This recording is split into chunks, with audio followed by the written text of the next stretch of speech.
चलिए, welcome dear children. आज की क्लास में अपन करेंगे जो क्लास 10th के आईएमपी क्वेश्चन है इंग्लिश के। इस टॉपिक को कंप्लीट करेंगे पूरा। और यदि आपने प्रीवियस क्लास नहीं देखी है तो प्लीज़ आप उस क्लास को कंप्लीट करिए, है ना। उसमें अपन ने 1 to 25 क्वेश्चन कंप्लीट करे हैं। अब 25 के बाद के प्रश्न अपन इसमें क्वेश्चन को और आंसर को कंप्लीट करेंगे, ठीक है। चलिए let's start the class. Question number 26 है, you can see, do you think mister Keesing was a strict teacher. क्या आपको लगता है कि मिस्टर किसिंग जो है वो स्ट्रिक्ट टीचर है? तो आंसर देखिए, mister Keesing was not a strict teacher. जो मिस्टर किसिंग है वो स्ट्रिक्ट टीचर नहीं थे। इन फैक्ट शायद he was a jovial kind of teacher. वो मतलब एक जोवियल, मतलब जो बोल सकते हैं अपन जो मजाकी टीचर है ना। ही वॉज इंटरेस्टेड मोर, और उनकी बहुत ज़्यादा रुचि थी more that students should be taught practically, के जो विद्यार्थी है उनको एक प्रैक्टिकली रूप से, व्यवहारिक रूप से पढ़ाया जाना चाहिए, सिखाया जाना चाहिए, ठीक है।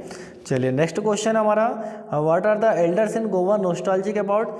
जो भैया जो गोवा में जो नोस्टैल्जिक है अपने जो एल्डर्स है वो नोस्टैल्जिक क्यों थे?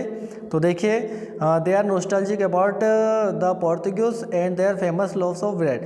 भाई वो नोस्टैल्जिक मतलब उदासीन। उदासीन का मतलब ऐसा नहीं कि वो सैड हो गए या दुखी हो गए, नहीं। उसका मतलब होता है वो किन चीज़ों, ऐसी कुछ बातें जो भूतकाल में मतलब छूट चुकी है उनको याद करके वो उदास थे।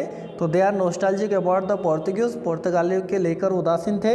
They are famous loaves of bread, मतलब ब्रेड के जो रोटियां हैं उनको लेकर, ठीक है। चलिए क्वेश्चन नंबर 28 है, is bread making still popular in Goa. क्या गोवा में ब्रेड बनाना आज भी क्या लोकप्रिय है क्या? और हाउ डू नाउ, और आप ये बात कैसे जानते हैं? तो देखिए, yes bread making is still popular in Goa.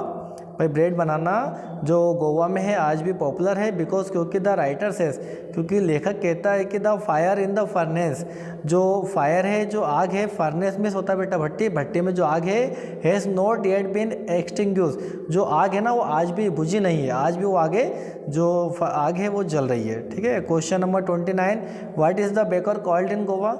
तो भाई बेकर को गोवा में किस नाम से बुलाते हैं? तो देखिए, the baker is called poder in Goa. क्या बुलाते हैं उनको? पेडर। तो ये बस एक वर्ड याद रखना है और आंसर आपको पूरा कंप्लीट। चलिए क्वेश्चन नंबर 13 देखिए, what did the bakers wear in Portuguese day. जो बेकर है वो पोर्तुगीज दिनों में क्या पहनते थे? तो देखिए, दे वोर ए पेसुलर ड्रेस, है ना, मतलब वो एक परंपरागत तौर पर एक पेसुलर ड्रेस पहनते थे जिसको हम बोलते थे कबाई। क्या बोलते बेटा? कबाई, ठीक है। चलिए क्वेश्चन नंबर 31 देखिए, 31, where were the monthly accounts of the baker recorded. अब यहाँ पे पूछा है कि जो बेकर थे वो अपना जो मंथली अकाउंट, मतलब जो बोलते हैं ना अपने मासिक लेन देन, है ना, खाता, वो कहाँ पर रिकॉर्ड करके कहाँ पर रखते थे? लेखा जोखा कहाँ पर रखते थे? देखिए, दे रिकॉर्डेड द मंथली अकाउंट्स, वो अपना लेखा जोखा ऑन सम वॉल, कहाँ पर लिखते थे बेटा? दीवालों पर लिख देते थे। किस पर? दीवालों पर। वॉल में सोते दीवाल, विथ ए पेंसिल, काय से लिखते थे? पेंसिल से दीवालों पर लिख देते थे। चलिए क्वेश्चन नंबर 32 है, what does a jackfruit like happiness means. भाई जो जैक फ्रूट है वो लाइक हैप्पीनेस मीन्स, मतलब वो जो दिखाई देता है, इससे क्या अर्थ होता है? तो it means fat and plumpy. तो इसका अर्थ होता है जो जैक फ्रूट होता है, आपने कटहल देखा होगा, ऊपर से जो वहाँ पे जहाँ पर उसकी रूट्स होती है, जड़ें, वहाँ से थोड़ा पतला होता है और नीचे मोटा होता है। फैट मीन्स मोटा, प्लम्पी मतलब पतला, लाइक ए जैक फ्रूट्स, जैसे कि कटहल रहता है उस प्रकार से। चलिए क्वेश्चन है, वेयर इज कुर्ग। भाई जो कुर्ग है ये एक प्लेस है, तो कुर्ग कहाँ है? तो देखिए, इट इज सिचुएटेड मिडवे, यहाँ बेटा स्थित है मिडवे, कहाँ पर? Between Mysore and the coastal town of Mangalore. जो मंगलोर है और मैसूर के बीच में ये मध्य में स्थित है। कौन? कुर्ग। क्वेश्चन नंबर 34 है, what is the main crop of Coorg. जो कुर्ग है उसकी मुख्य फसल क्या बेटा? क्रॉप में होता है फसल। तो देखिए कॉफ़ी, बस आपको इतना से लिखना है, coffee is the main crop of Coorg, ठीक है। उसकी मुख्य फसल है आपके कॉफ़ी। चलिए क्वेश्चन नंबर 35 देखिए, what is the story about the Kodava people descent. भाई यहाँ पे पूछा है कि क्या कहानी है, व्हाट इज़ द स्टोरी, क्या कहानी है अबाउट कोडाऊ पीपल। जो कोडाऊ जो लोग हैं, जो वंशज है, उनके बारे में क्या कहानी है? तो देखिए, the story about the Kodava people descent says ऐसा कहा जाता है कि डेड एन आर्मी अलेक्जेंडर, भाई किसकी आर्मी, जो सिकंदर महान था उसकी जो सेना थी वो सेटल देयर, वो वहाँ पर सेटल हो गई थी, ठीक है ना, जहाँ पर वो ये वॉर के लिए गए थे वहाँ पर वो सेटल हो गए, and they could not go, और वो वहाँ नहीं गए थे, है ना, वहाँ से वापस नहीं आ पाए थे, और they married the local and settle permanently, और उन्होंने क्या करा, जो वहीं पर वो ठहर गए थे, सेटल हो गए थे, तो वहीं पे जो महिला वगैरह थे उनसे शादी वगैरह उन्होंने मैरिज कर लिया और वहीं पर सेटल हो गए परमानेंटली, है ना, स्थायी रूप से। तो ये इतिहास है कोडागु पीपल का। You can search on Google, है ना, गूगल पे भी आप सर्च कर सकते हैं। चलिए क्वेश्चन नंबर 36 से देखिए, why was Rajvir excited to see the tea garden, भाई जो राजवीर है वो बहुत एक्साइटेड क्यों था, बहुत उत्तेजित क्यों था टी गार्डन को देखकर, चाय के बगीचे को देखकर। तो आंसर देखिए इसका, Rajvir was excited to see the tea garden, वो टी गार्डन को देखकर एक्साइटेड था, बिकॉज क्योंकि आंसर आपका यहाँ से स्टार्ट होता है, ही हैड नेवर सीन, भाई उसने इससे पहले कभी नहीं देखा था ए टी गार्डन बिफोर, है ना, इससे पहले उसने टी गार्डन चाय के बगीचे को कभी नहीं देखा था। चलिए नेक्स्ट क्वेश्चन है question number 37, what experiment did Maxwell thinks Camusfearna would be suitable for, यहाँ पर पूछा है कि व्हाट एक्सपेरिमेंट, मतलब एक्सपेरिमेंट होता है प्रयोग, जैसे साइंटिस्ट वगैरह करते हैं ना एक्सपेरिमेंट, ऐसा।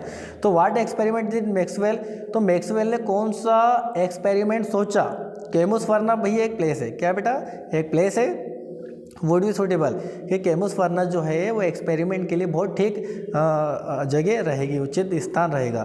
तो देखिए यहाँ पर answer, Camusfearna would be suitable for keeping an otter, जो केमुस फर्ना है बेटा वो मतलब उचित स्थान रहेगा काय के लिए, कीपिंग, कीप मीन्स होता है बेटा रखना, एन ओटर, ओटर मीन्स होता है उद्बिलाव, है ना, एक ओटर को रखने के लिए केमुस फर्ना सूटेबल मतलब एक ठीक स्थान रहेगा। इट इज़ बिकॉज, इसका कारण है क्योंकि इट वाज, जो केमुस फर्ना है बेटा, it was ringed by water, ये जो केमुस फर्ना है ना वो पूरा चारों ओर से रिंग्ड है, मतलब घिरा हुआ, कैसे घिरा हुआ बेटा, पानी, उसके चारों ओर पानी पानी है, at a very short distance, है ना, कुछ ही दूरी पर पानी पानी है। और जो ओटर जो प्रजाति है एनिमल्स है वो लिव मेनली इन वाटर, वो कहाँ रहता है बेटा, पानी के अंदर रहता है मुख्य रूप से, इसलिए केमुस फर्ना ठीक स्थान है। अगला देखिए, why was the otter name Maxwell otter, जो ओटर है हमारा उसका नेम मैक्सवेल ओटर क्यों हुआ, तो देखते हैं अपन, द ओटर जो उद्बिलाव था वाज नेम मैक्सवेल ओटर, उसका नाम मैक्सवेल के नाम पे ही रखा गया था, क्यों, it was previously unknown to science, क्योंकि ये जो ओटर था इससे पहले जो साइंस की साइंस इससे अननोन था, मतलब साइंस इस प्रजाति के बारे में जानता नहीं था, और it was made a pet Maxwell himself, और एक कारण ये भी था कि इस ओटर को भाई किसने पाला था, मैक्सवेल ने, तो इसलिए इसका नेम जो था मैक्सवेल ओटर कर दिया, ठीक है, रखा गया। चलिए क्वेश्चन नंबर 39 है बेटा, what did Mij do to the box, जो मिज है ना, उसने क्या किया बॉक्स का, बक्से का क्या किया उसने, तो देखिए Mij had torn, tear means होता है तोड़ना फाड़ना, torn the linings of the box escape, है ना, और उसको लाइनिंग को फाड़ कर वो एस्केप बाहर निकल गया, ठीक है। अगला क्वेश्चन है, what game had Mizo invented, जो मिज है उसने किस गेम का आविष्कार किया, ठीक है ना, तो देखिए Mij had invented A game, उसने गेम का आविष्कार किया जिसका नाम था पिंग पोंग बॉल, क्या नाम था, पिंग पोंग बॉल। चलिए नेक्स्ट क्वेश्चन आपका क्वेश्चन नंबर 41 है आपका, what group of animals do otter belong to, तो भाई जो ग्रुप्स पूछा यहाँ पर एनिमल्स, मतलब जो एनिमल्स है ओटर है वो किस ग्रुप के किस समुदाय से बिलोंग करता है, तो otters belong to a small group of animals, तो ओटर जो है हमारा भाई बिलोंग करता है एक स्मॉल ग्रुप, मतलब एक छोटे समूह से एनिमल्स के, जिसको अपन बोलते हैं मस्टेलिनेस, मस्टेलिनेस मीन्स होता है रुएदार, क्या होता है, जैसे आपने वो नेवला देखा होगा मंगूस, उस पर रुए होते हैं ना, तो रुएदार प्रजाति से बिलोंग करता है।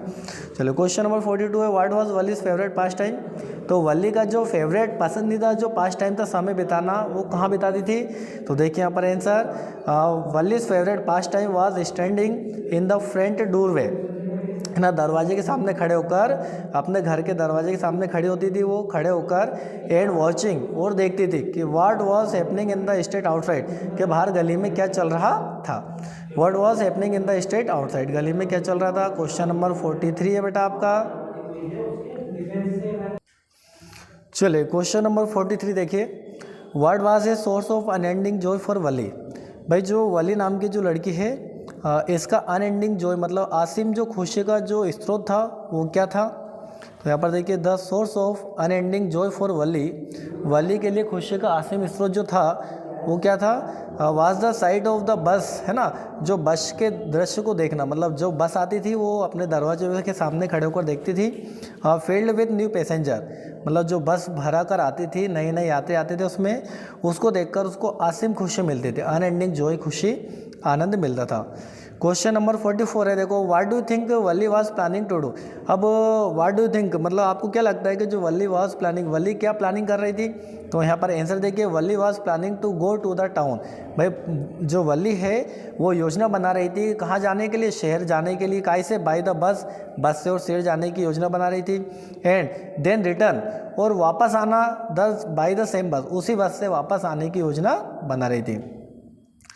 क्वेश्चन नंबर 45 है, व्हेन हर सन डाइज, जब उसके बेटे की मौत हो जाती है तो Kisa Gotami goes from house to house. तो किस्सा गौतमी क्या करती है? घर घर जाती है। What does she ask for, और वहाँ घर घर जाकर क्या मांगती है? तो देखिए यहाँ पर answer, when her son dies, जब उसके बेटे की मौत हो जाती है तो Kisa Gotami goes from house to house, वो घर घर जाती है। एंड आस्किंग फॉर, और वो मांगती है, क्या मांगती है बेटा? मेडिसिन। मेडिसिन मीन्स होता है औषधि। Dead would cure her child, जो कि उसके बेटे को जीवित कर दे। ठीक है, तो ऐसी कोई मेडिसिन नहीं है जो मानव को जीवित कर दे, मुर्दे को वापस। चले क्वेश्चन नंबर 46 से देखिए, Kisa Gotami again goes from house to house. अब क्या होता है? देखो किस्सा गौतमी है ना, दोबारा, है ना, अगेन मतलब वापस से, फिर से घर घर जाती है। After she speak with the Buddha, मतलब गौतम बुद्ध से बात करने के पश्चात फिर what does she ask for, अब वो क्या मांगती है? What does she ask for the second time, या सेकेंड राउंड, दूसरी बार में वो घर घर जाती है और क्या मांगती है? डज सी गॉट इट और वाई नॉट, क्या वहाँ जो मांगते हैं उसको मिलता है क्या?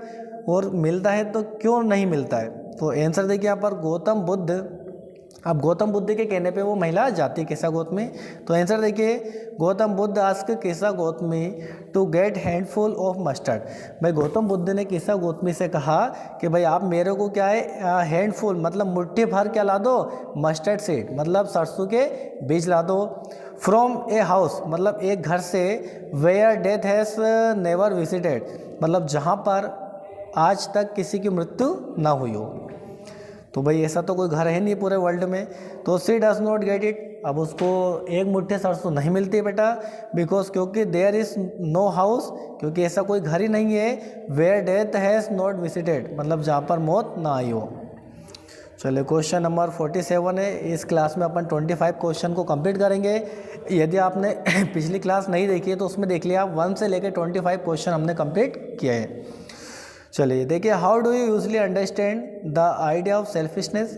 भाई how do you usually understand मतलब आप अक्सर कैसे समझ जाते हैं जो सेल्फिशनेस मतलब जो स्वार्थी होते हैं उनके विचारों का। और डू यू एग्री, क्या आप इस बात से सहमत है विद किस्सा गौतमी से कि she was being selfish in her grief, वो अपने दुख में स्वार्थी हो गई थी, क्या आप इस बात से सहमत है? तो बिल्कुल है। देखिए सिर्फ जो स्वार्थपन है या स्वार्थनेस है मीन्स इसका अर्थ होता है कि looking for one's own interest, है ना, मतलब होता है कि सिर्फ खुद के बारे में रुचि रखना, खुद के स्वार्थ के लिए सोचना। यस, किस्सा Gautami was selfish in her grief, और किस्सा जो गौतमी है वो भी अपने दुख में स्वार्थी हो गई थी। बिकॉज क्योंकि her only concern was her son, भाई उसके लिए उसका एकमात्र बेटा था। तो सी डिड नॉट सी, अब उसको कुछ भी नहीं दिखाई दिया कि अदर पीपल टू डाइड, कि भाई बाकी लोगों की भी मौत हुई है। ऐसा नहीं कि पूरे वर्ल्ड में इसका एकमात्र लड़का है जिसकी मृत्यु हुई है। ठीक है, चलिए question number 48, who is Lomov. Lomov कौन था, लोमोव कौन है? तो Lomov is a rich man, rich man भी बोल सकते हो, या रिच लैंडलॉर्ड, है ना, मतलब भूस्वामी या धनी भूस्वामी था वो। भूस्वामी है नहीं, सॉरी, है ना, वॉज नहीं है, इज है इसमें। क्वेश्चन नंबर 49 है, वाई डिड लोमो विजिट सुबुको। भाई जो लोमो नाम का व्यक्ति है वो सुबुको के पास क्यों गया या उससे मिलने क्यों गया? तो देखिए, लोमो विजिटेड सुबुकोव्स, लोमो जो है विजिट किया उसने सुबुकोव्स के घर गया वो, टू प्रपोज नटालिया, है ना, नटालिया जो उसकी जो है लड़की थी, डॉटर थी किसकी? सुबुको की, तो उसके प्रस्ताव के लिए, मैरिज के प्रस्ताव के लिए उसके पास गया था। तो ये हमारे आज की क्लास का लास्ट क्वेश्चन है बेटा। 50 क्वेश्चन, 50 क्वेश्चन अपन ने मोस्ट टाइम पे निकाले। इनको आप लोग बार बार रीड करिए, क्लास को देखिए, है ना, watch and read. What does Subuko suspect, भाई जो अब क्या है, जो सुबुको ने क्या अंदाजा लगा कि जो लोमो नाम का व्यक्ति है वो इसके घर क्यों आया है। तो देखते हैं अपन। सुबुको सस्पेक्ट्स, उसने अंदाजा लगाता है, ये अंदाज़ा लगाया कि जो Lomo has come to borrow money, उसको ऐसा लगा कि जो लोमो है वो पैसा उधार लेने आया है ना, फ्रॉम है, उससे पैसा उधार लेने आया है।